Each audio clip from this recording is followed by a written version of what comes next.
London, 1675. The Puritan government of Oliver Cromwell has collapsed.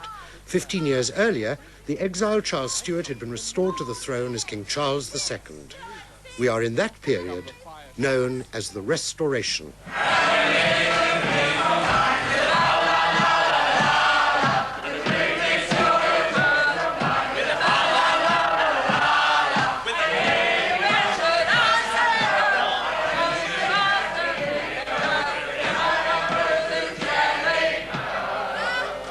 The theatre, like the King, had returned to its place at the centre of English society, and with a vengeance. But it catered almost exclusively for the gentry. The theatre was an expensive place to visit.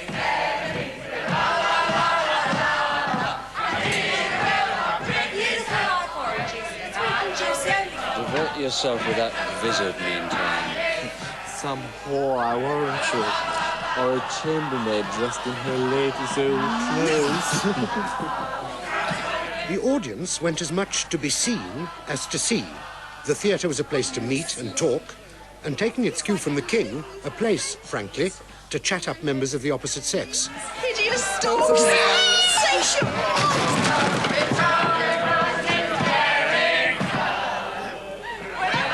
After a period of repression, the new reign was a signal for exuberance, energy, and unaccustomed freedom.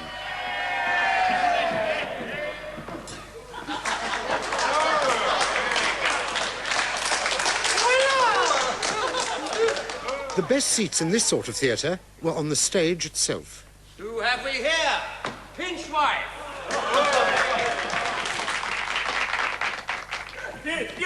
You like me clothes?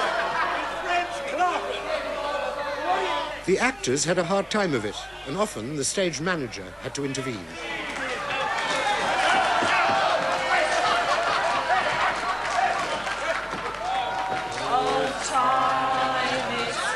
The audience was exclusive, apart from the whores and orange girls.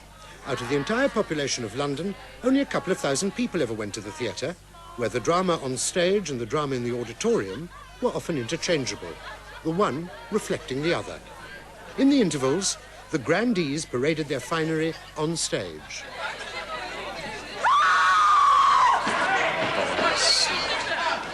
And indeed, the play often had to take second place to what was happening elsewhere in the theatre.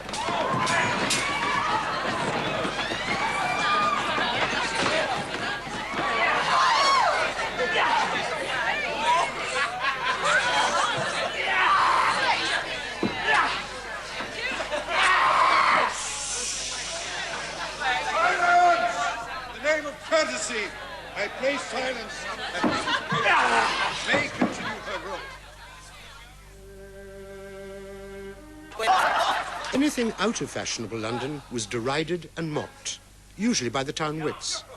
Their repartee was very much part of the style of these... But her modesty, homely, wholesome, housewifely, that's all. But prithee, was not the way you were in better? Is not keeping better than marriage? Pox on, the jades would jilt me. I could never keep a whore to myself. So then you only married to keep a whore to yourself. Women are like soldiers, made constant by good pay, not by oaths and covenants. Therefore I advise my friends to keep rather than marry, since too I find by your example it does not serve one's turn. For I saw you yesterday at the theatre in the 18-penny place with a pretty country wench. You see my wife there? I sat there that she might not be seen. I warrant 'twas his wife, which he seated there out of sight, for he's a cunning rogue and understands the town. Hell and damnation, I am undone. Was it thy wife? She was exceeding pretty. I was in love with her at that distance. You are like never to be nearer to her. Your servant. Nay, you shall not go. I must. I have business at home. To beat his wife. He's jealous of her. 'Tis hard to find an old whore master without jealousy.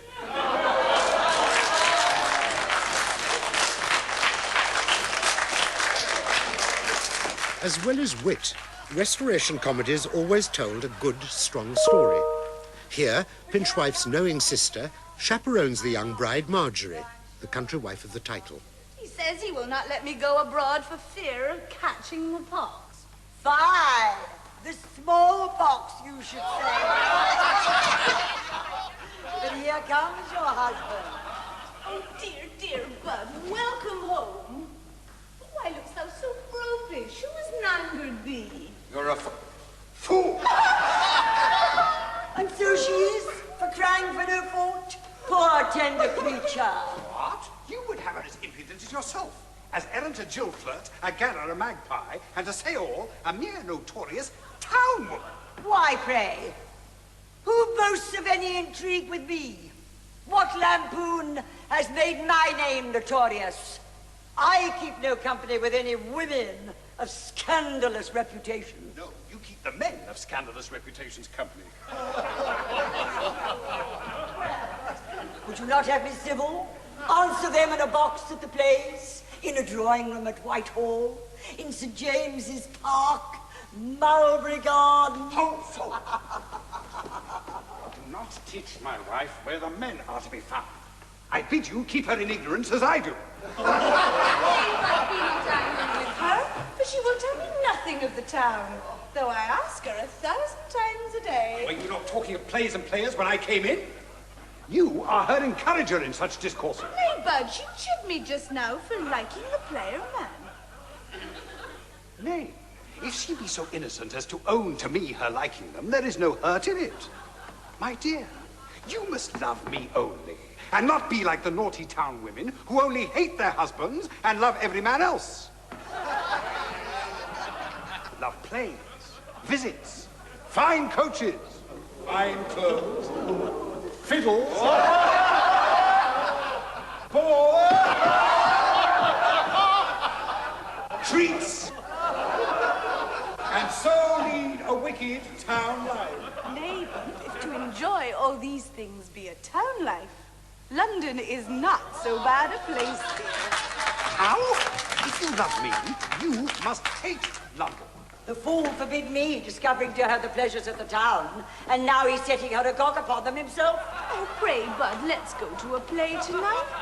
Peace, I won't. Why, love? First, you like the actors, and the gallants may like you. What? A homely country girl? No, Bud. Nobody will like me.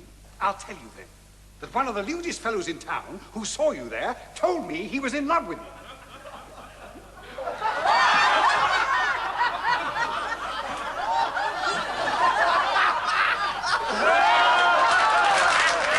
Having been enticed, Marjorie puts pressure on her husband. Pray, Bud, let's go to a play tonight. Faith, not that I care one pin for what they say there, but I love to look on the player man. And I would see if I could the gallant you say loves me. That's all, dear Bud. That's all, dear Bud. Come, let's go abroad before 'tis too late, for I will go, that's flat and plain. So, the obstinacy already of a town wife. And I must, while she's here, humor her like one. Oh. Sister, how shall we do that she may not be seen or known? Let her put on a mask.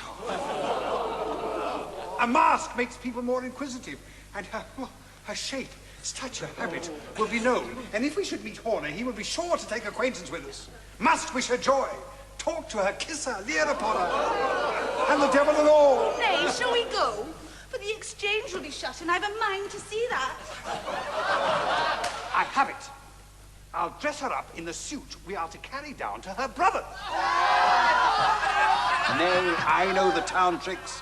Come, we'll go dress her.